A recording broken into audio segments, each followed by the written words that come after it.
Hello, my name is Paul Jones, author of Concerning a Nation and several videos on Bible prophecy.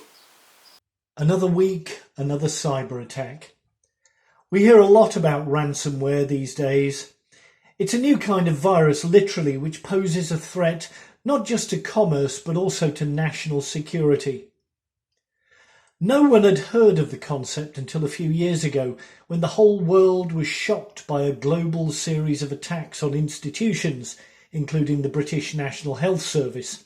Since then, the Irish Health Service has also been attacked, as well as a major US oil pipeline. The latter caused widespread disruption across the American East. It's now one of the biggest threats to the Western world. And now Florida's term has come at the Kaseya Company.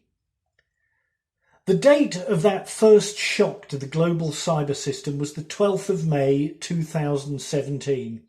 It was a dreadful harbinger of troubles to come. 2017 was a bad year in many respects. It was the worst year to date for anti-Semitic attacks in the US, although they've got a lot worse since then. It was also the worst year for natural disasters. Again, look at the other side of the country. It was as if the world, and America especially, was crossing some deadly fault line, and they were. This, as you will know if you follow my videos, was the date that the United States of America lost responsibility for the security of Israel. And what is happening now between those two nations? After the 7 peace plans of Presidents Carter to Trump, Biden is in power. Trump's peace talks invitation to PA leader Abbas took place on the exact same date, May the 11th and 12th, 2017, by the way. It came to nothing, but it was the 7th announcement and was followed by the farcical Peace to Prosperity plan. And then America's time was up. Biden wants to leave the Middle East. Who could blame him? But he thinks he can't do that until he has rejoined the disastrous JCPOA agreement with Iran.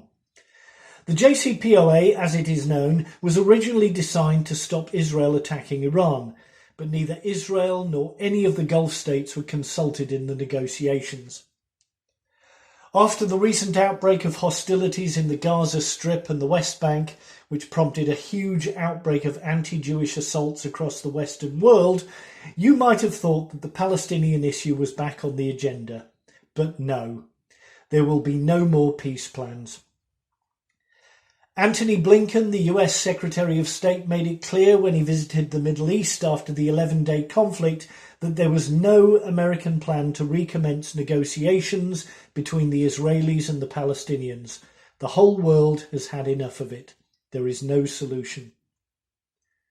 That's worth remembering if you're one of those people who believe that Biden is just a replay of Obama. It couldn't be further from the truth. Biden is something truly different, and if he's carted off to a home soon, Kamala Harris is unlikely to take up the burden of Middle Eastern peace. She probably couldn't find it on a map. Both Hillary Clinton and John Kerry in Obama's State Department tried to broker peace plans for Obama. But whatever you think of Biden, he at least knows it is a fool's errand. Biden said in public that he supported Israel's right to self-defense. In private, he pressured them to desist before the job of demolishing Hamas was completed. Hamas then claimed a victory. Israel thanked America in public and cursed her behind the scenes. On the left of the Democrat Party, moves were made to try to stop the US from resupplying Israel with rockets for the Iron Dome defense system. These cries will get worse, and politicians are not known for their courage in the face of manufactured outcries from the exhibitionist left. But don't think that Israel still relies upon the US. Israel gets $3.5 billion of defence aid every year, which is nice to have, but Israel's nearly $400 billion economy could afford to lose it. And also, don't think that Israel relies upon America for armaments. As part of the largest defence deal in history, Barack Obama, just before he left office, made it a stipulation that this money had to be spent with American arms companies. There are things which the US makes, such as the F-22 Raptor, which are unique and which they never sell to anyone. But that doesn't apply to defence rockets. Israel, which just this week tested a laser anti-missile system which doesn't need ammunition, can manufacture defence equipment herself.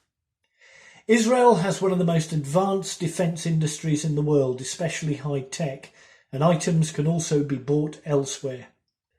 A few months ago, Israel was moved from EUCOM, the name for America's European Centre of Operations. Israel is now part of CENTCOM, the Middle Eastern sector, as part of a move to push the nations of the region to do more to help themselves.